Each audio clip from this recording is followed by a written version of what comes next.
1817. Next up, Style St. Mary. I remember it. Of course I remember it. Style St. Mary, everybody. I've been invalided home from the front. Hastings, you handsome hound! Having no near relations, my boyhood friend John Cavendish invited me to spend my leave with him at his family's estate in Essex.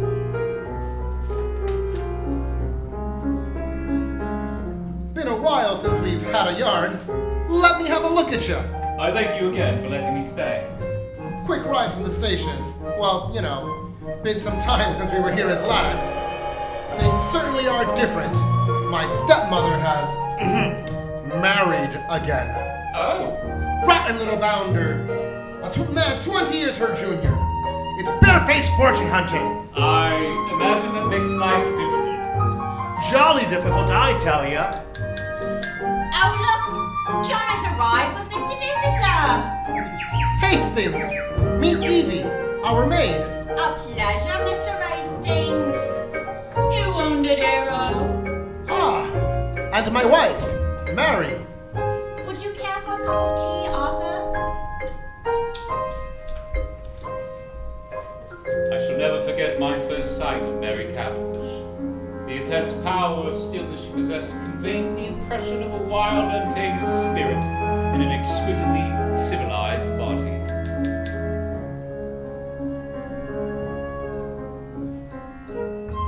After all these years, Mr. Hastings, Alfred, darling, this is Arthur, John's boyhood friend. Is soldiering your regular profession? Before the war, I was at Lloyd's of London. And you'll return after the war? Perhaps. Either that or a fresh start altogether. What would you choose as a profession? Any secret hobbies? You'll laugh. Perhaps. A detective. Like Sherlock Holmes.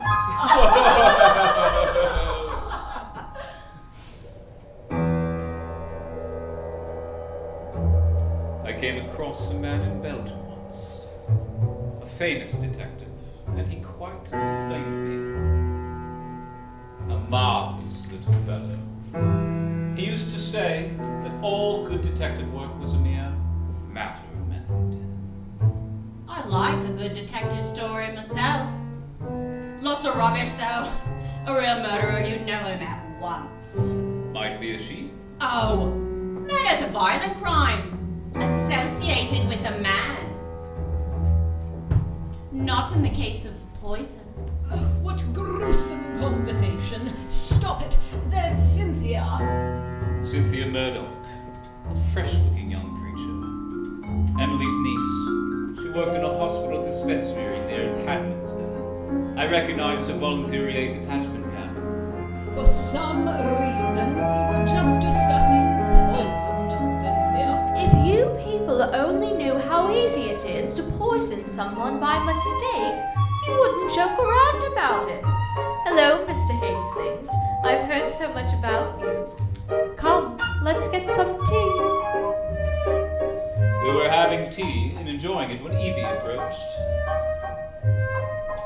May I speak to you in private?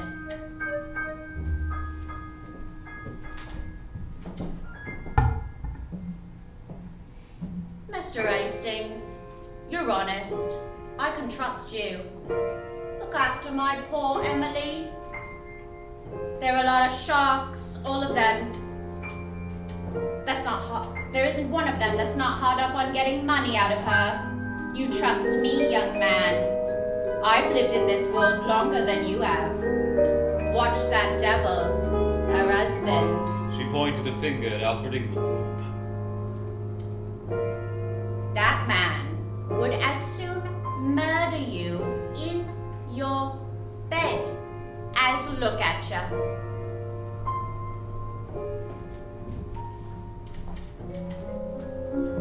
I had arrived at Styles on the 5th of July. I come now to the events on the 16th and 17th of that month. That weekend, the famous bazaar had taken place. The entertainment in connection with charity. Mrs. Inglethorp was to recite a war poem. If ye break faith with us who die, we shall not sleep though poppies grow in Flanders field.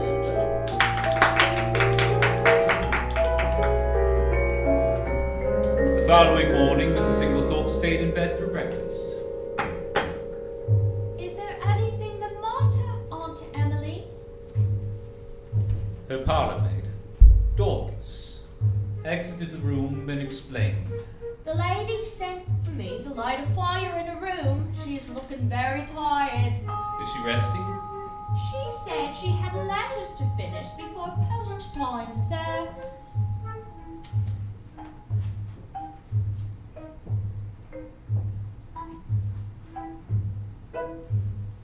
Later that evening, I ran into Mrs. Cavendish coming down the stairs. Is Mrs. Inglethorp still in her boudoir? I nodded, and as I did, she went past me. Mary, I tell you, it is not what you imagine. Then show it to me. It does not concern you in the least. Of course you shield him. As I was listening to the row, Cynthia came up behind me.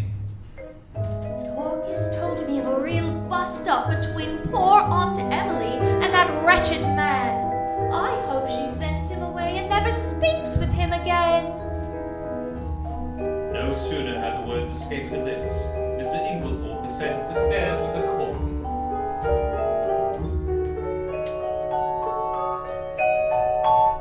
Oh, Alfred! I was just about to fetch Aunt Emily her evening coffee for Dorcas. Do not trouble. I will take it to Emily. Cynthia and I looked at one another and joined the others in the drawing room, followed shortly thereafter by Mr. Inglethorp due to a knock at the door.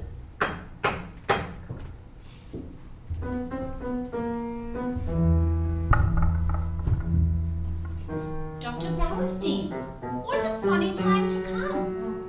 What have you been doing, Doctor? I must make my apologies. I did not really mean to come in, but Mr. Inglethorp insisted. I'm afraid I am covered in mud. My appearance is very disreputable. Nonsense. Stay. I'll walk down to the village with you. I must see our agent over those estate accounts. Alfred turned, surveyed each of us in the drawing room, then said in a painstaking tone, No one needs stay up. I will take the latchkey.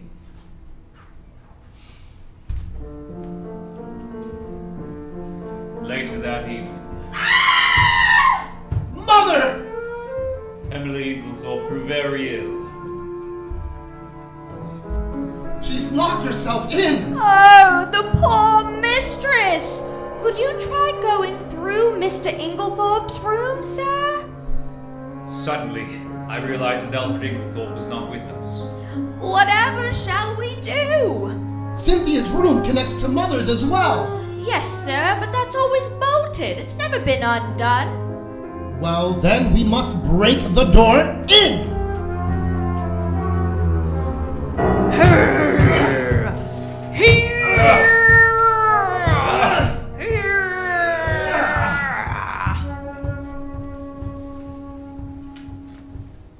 What we were to witness is too horrible to describe. Mrs. Inglethorp lying on the bed, her whole form agitated by convulsions. Bedside table overturned. We thronged round her. Mary, come to me. Why are you in your gardening clothes? I rose early. Powerless, her eyes fixated on the door, she cried out in a strangled voice. Alfred! Alfred!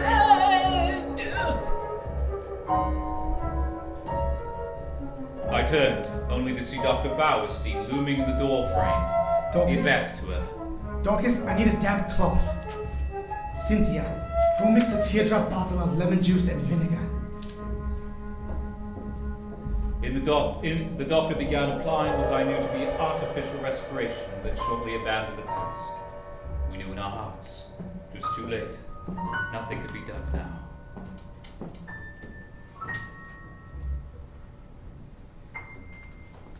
John, may I speak to you in private? John nodded and left the room with Dr. Bowerstein. Mrs. Cavendish approached me. Is it just me? Why did Dr. Bauerstein seem so peculiar? Know what I think? What? I believe she has been poisoned. And Dr. Bauerstein suspects it. What? No, not that. Not that. I think I need to be alone. Mary.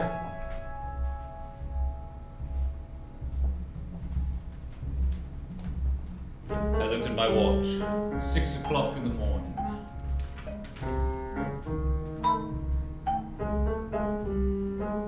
Determined to lose no time, I ransacked the library until I discovered a medical book which gave a description of strychnine poison.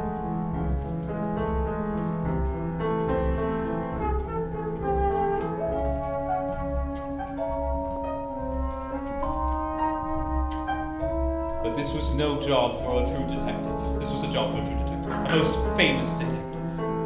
My dear friend, Hercule Poirot.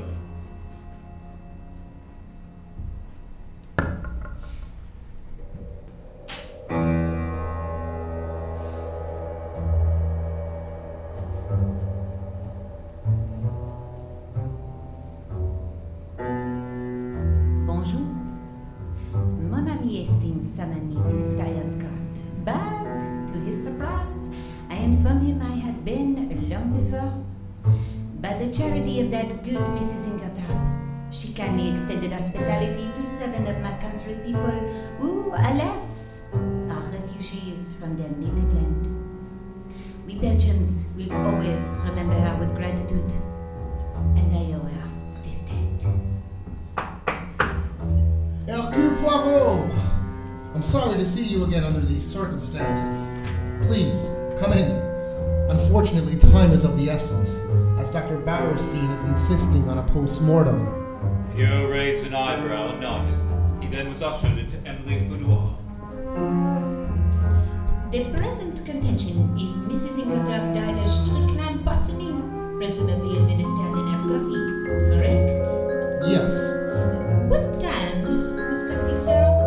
I watched Alfred take her coffee to her door at roughly 8 o'clock. 8 o'clock. I watched him notice a small dispatch case on the floor next to the table. From it, he pulled a small key with a piece of wire twisted through. I asked, how do you know what is important and what isn't? One leads to another. So, we continue on.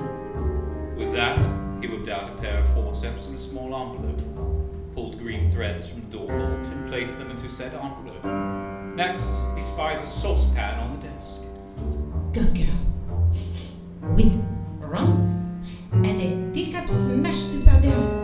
Perhaps someone stepped on it either because it contained strychnine or because it did not. In this room, 7 points of interest. 1. A coffee cup ground to powder. 2. A dispatch case with a key in the lock. 3. And 4. 2 stains on the floor that smell of coffee and candle wax. 5. Threads from a green fabric in the teapot. 6. Fresh dirt on the floor. That could have been from any one of us. True, or a grand skipper. And if the 7th point of interest, the cocoa? No. For now, I keep that to myself.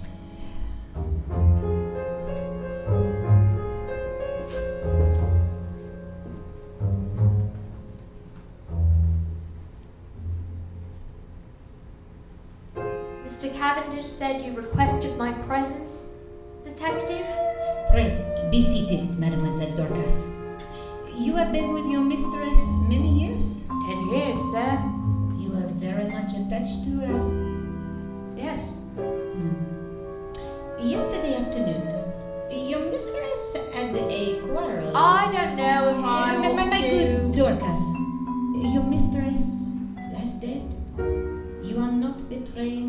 secrets. It is necessary we should know all if we are to avenge her. Now, this quarrel. What time did you hear? I couldn't say exactly. It was tea time, perhaps 4 o'clock or later. I heard very loud, angry voices in the boudoir downstairs. I didn't mean to listen, but I heard her very plainly say, "You have lied to me. You have deceived me. You owe everything to me." But I could not hear what Mr. Inglethorp replied. He spoke a good bit lower than she did. You are sure it was Monsieur Inglethorp's voice you heard? Who else could it be? My dear Dorcas, proceed.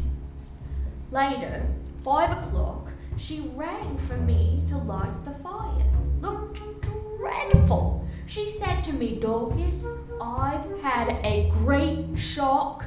Never trust a man. They aren't worth it." And gestured to a piece of paper. I don't know if it was a letter.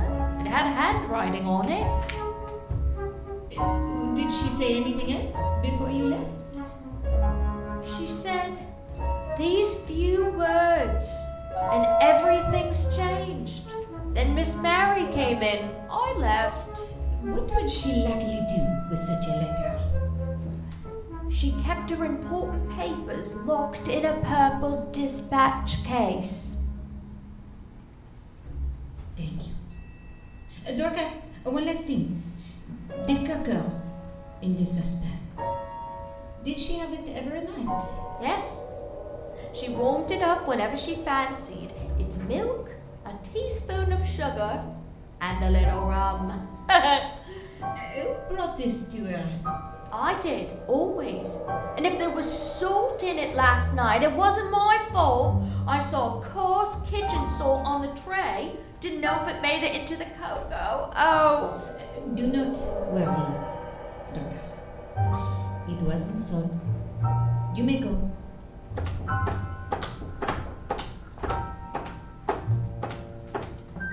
It was strychnine poison.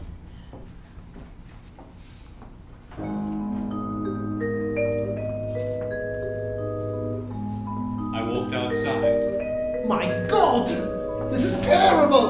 My poor wife! I only just heard! Where had Alfred Inglethorp been, and how did he intend to explain his absence? Denby kept me late last night. It was 1 o'clock before we finished. Then I found I'd forgotten the latchkey after all. I didn't want to arouse the household, so Denby gave me a bed. Meanwhile, Poirot held conversations with everyone on premises.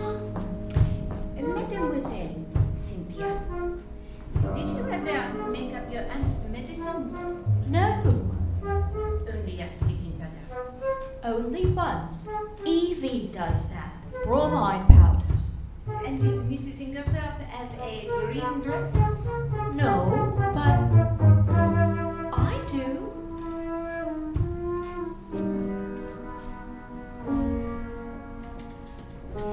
Mr. Cavendish, who stands to inherit your stepmother's money? Well, by her last will, dated August of last year, after various unimportant legacies to servants and so on, she gave her entire fortune to me. It would be impossible to keep up Styles without it, sir. I see. But then by your English law, was it not revoked when she got remarried? Yes, that document was null and void. She was aware of this fact. She was. We discussed the matter yesterday. No, Jean. You say last will. She has made others. At least one a year, changing her mind to grant benefit to another member of the family. So it would not surprise you if she had made a new will in favor of someone not even a member of the family. Someone like a grand skipper. Miss Howard, perhaps. A sudden pang of guilt shot through me. Evie was the woman who warned me so earnestly, and to whose warning I paid no heed.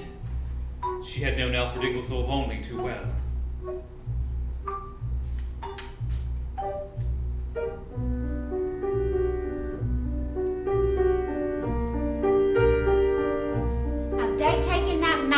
prison yet. Evie, your ears must be ringing. Please, come meet my friend, Detective Hercule Poirot. He's helping us investigate. Nothing to investigate. Alfred Inglethorp murdered Emily. I always told you he would. Mademoiselle, may I ask you something? Ask away. Please, excuse us. Listen, I don't say she wasn't surrounded by sharks. She was. But it was only her purse they were after. But along comes Mr. Alfred Inglethorp, and within 2 months, she's dead.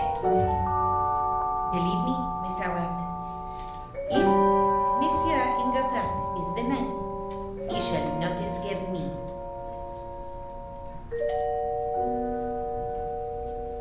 But I must ask you to trust me.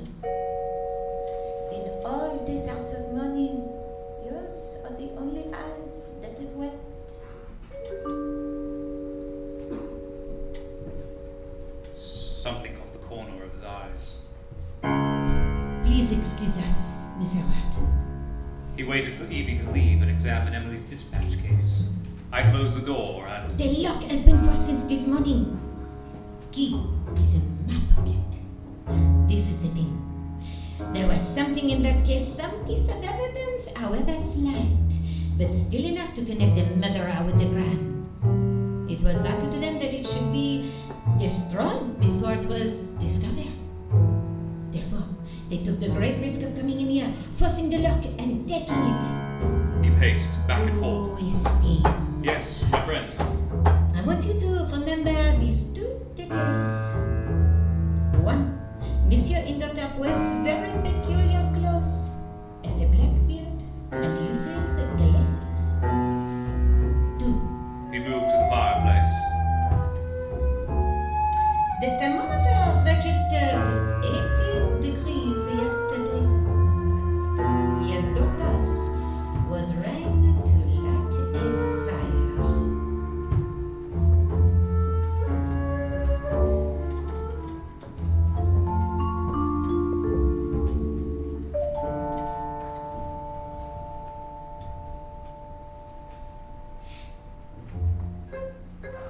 The judicial inquest regarding the murder of Emily Inglethorp was held on Friday. The jury viewed the body, and John Cavendish gave evidence to the identification.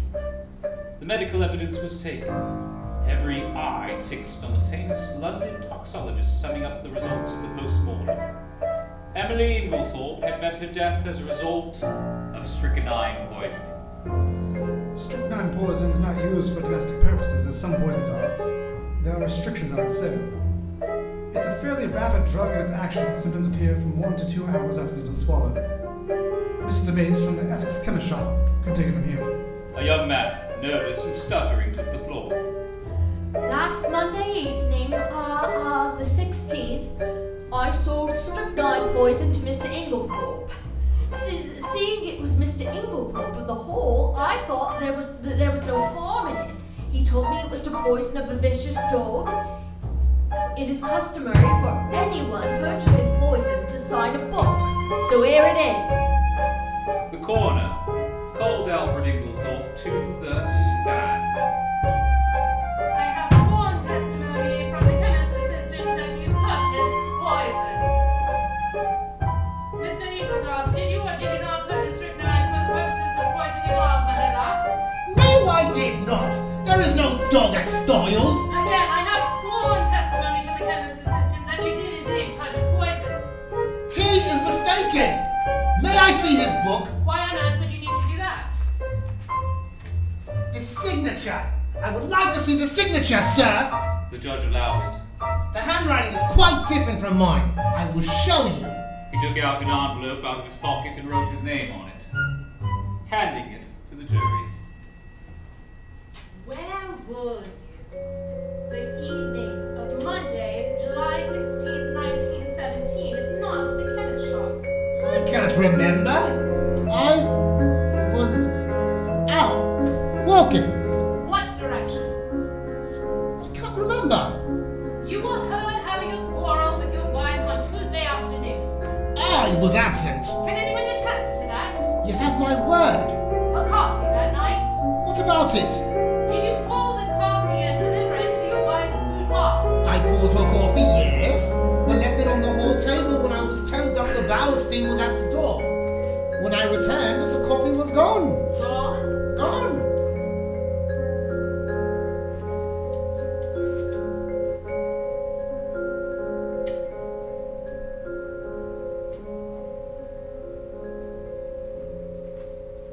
Poirot whispered to me. Things are moving quickly, mon ami. If they arrest Monsieur Inglethorp, the case against him will be dismissed at once. You think he's innocent? Why not? Because he was seen purchasing poison. I beg your pardon, mon ami. But a man with a black beard, wearing glasses, was seen purchasing poison? No?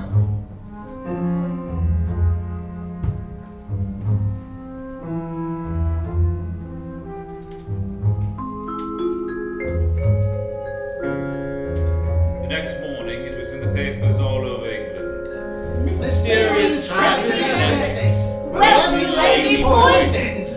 Poirot paced, his mind running like a madman's, addressing unanswered questions. What was Dr. Bowerstein doing up and dressed at 4:30 in the morning? So was Mrs. Cavendish. Why did Miss Cynthia sleeping right next door never hear a sound until the door broke, whereas Mrs. Cavendish in the other wing of the building distinctly heard the table fall?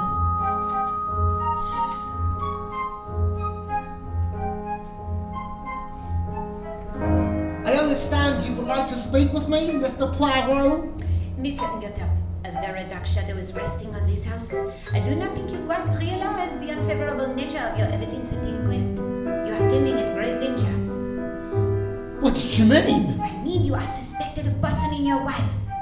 Monsieur Inglethorp, knowing what I have not told you, do you still refuse to say where you were at 6 o'clock on Monday, July 17th? You will not speak? No! I do not believe that anyone could be so monstrous as to accuse me of what you say. Then I must speak for you. The man who entered the chemist's shop and purchased the poison at 6 o'clock was not you, Monsieur Inglethorp. You were escorting another woman back to her home, 2.5 miles distant from the village. I have 5 witnesses. There is no question to your alibi. With my poor Emily not yet buried, can you wonder why I was anxious that no more lying rumors should be started about another woman? I was foolish, no doubt. Thank you, Detective. I felt lingering uneasiness as he exited the room. Mr. Poirot, Mademoiselle Dorcas, please, come in.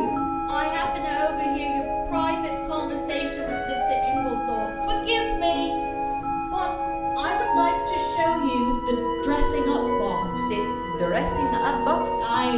It's in the front of the attic. A great chest full of old costumes. It came to me that there might be a green dress among them. The one that you asked Miss Cynthia about. Sorry, sir, I heard that too. But I know there's a fine black beard from when John played the Shah of Persia. Please, lead the way, mademoiselle. She walked us up to the attic.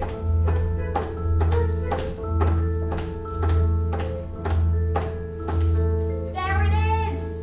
Fine old piece, studded with brass nails, overflowing with costume. Mademoiselle Dorcas, did anyone else know of this costume chest? Partaking the fun? Besides the family, only Evie and myself. That's it. Thank you. Evie knew about this dressing box. I have suspected Miss Howard has not been telling all she knows. Her extraordinary vehemence against Mr. Inglethorp makes me think she'd do anything against him. Mon Dieu! What? Blackbeard, trimmed, cut exactly to the shape of Monsieur Inglethorp's. Oh, Hastings, this affair is very deep.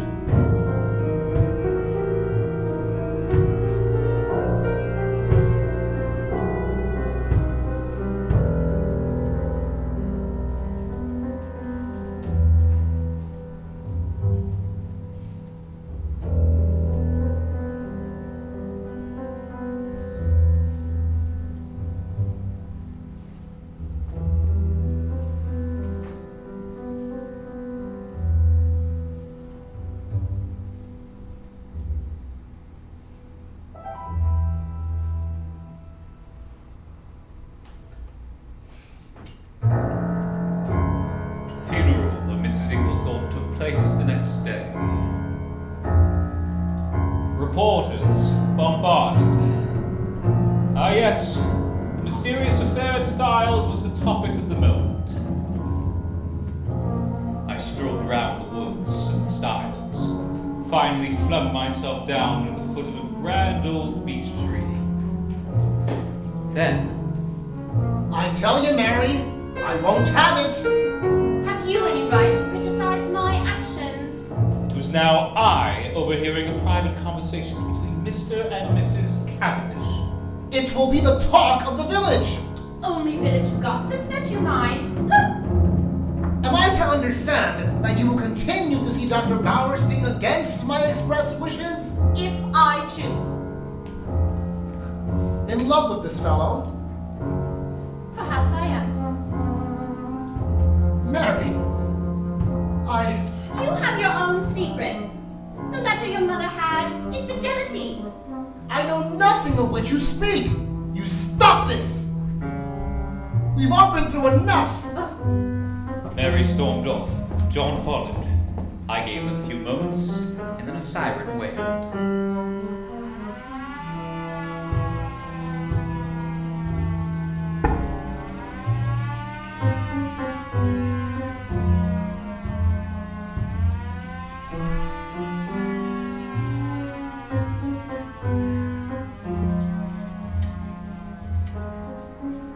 John Cavendish was arrested, charged with the willful murder of Emily Inglethorp.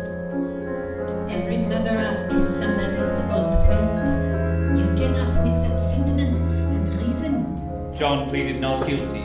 The prosecution presented the murder as premeditated.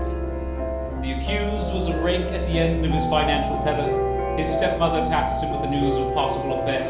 A quarrel ensued, and the prisoner purchased poison wearing a disguise as a means to throw the crime upon another man, specifically the new husband of his stepmother.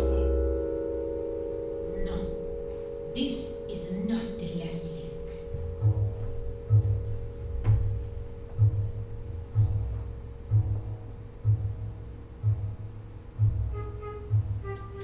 Poirot took out a pack of playing cards in his breast pocket. I built a house of cards to steady my nerves.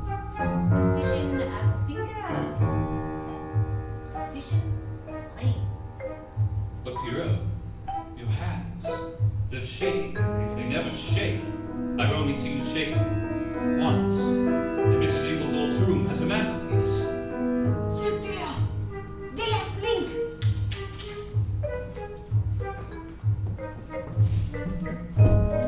Mademoiselle, Dorcas!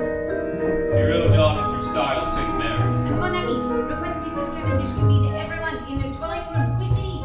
What is happening? Is Hi, everything all right? What's going on? What's happening?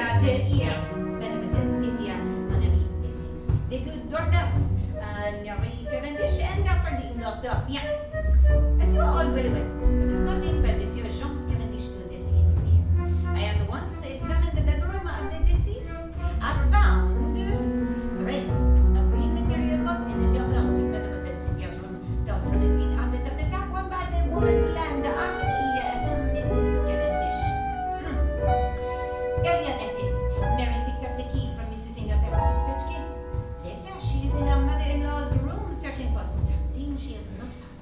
Suddenly, Mrs. Inglethorp awakes and is seized by an alarming paroxysm. Mrs. Cavendish staggered, drops her candle, scattering the grease, picks it up, and retreats quickly through Cynthia's room. The wheel! Then it was you, Mary, who destroyed the wheel! No, that was done by Mrs. Inglethorp herself. In no other way can you account for the fact that Mrs. Inglethorp ordered a fire to be drawn by Dorcas on a date of registered 80 degrees. But I should have woken if anyone had come through my room. Not if you were drugged, mademoiselle. Drugged? Based on the conversation Mrs. Cavendish overheard earlier in the day, she believed her mother-in-law a proof of infidelity by her son Jean. So, she drugged Mademoiselle Cynthia to search Mrs. Inglethorp's room undisturbed. Applying oil to her door hinge to sneak in and out. All you have said is quite true. Monsieur Poirot, it was the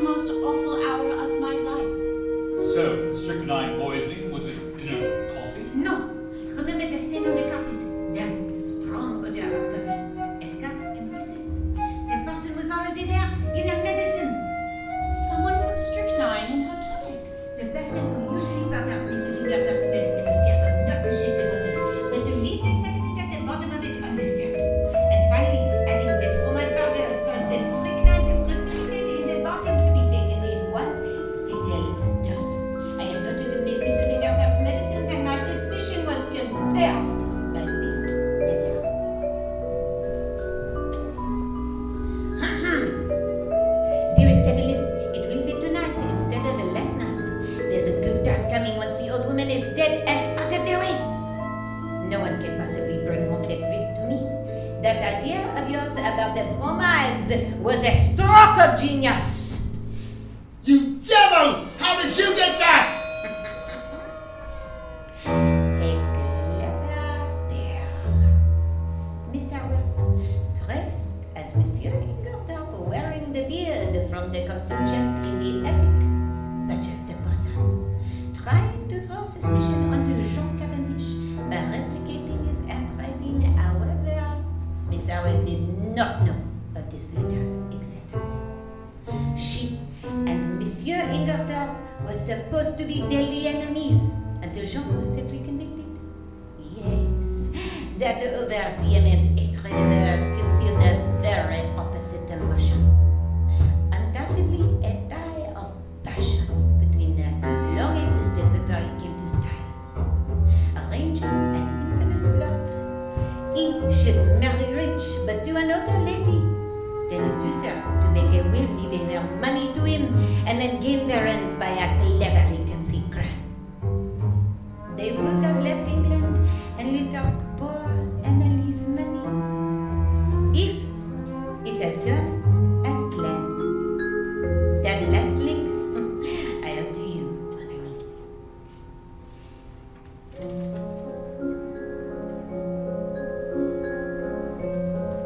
So there you have it. The intense interest aroused in the public by what was known as the Styles case has now somewhat subsided. Nevertheless, in view of the worldwide notoriety which attended it, Scotland Yard, you're under arrest. No, please no. We are innocent. Innocent, I say. I had been asked by my dear friend Poirot and the family themselves to write an account of the whole story.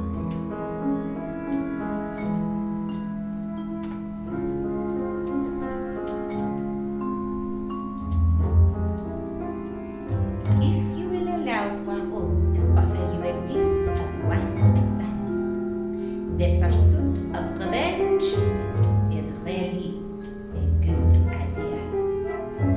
And with that, we bid you a Good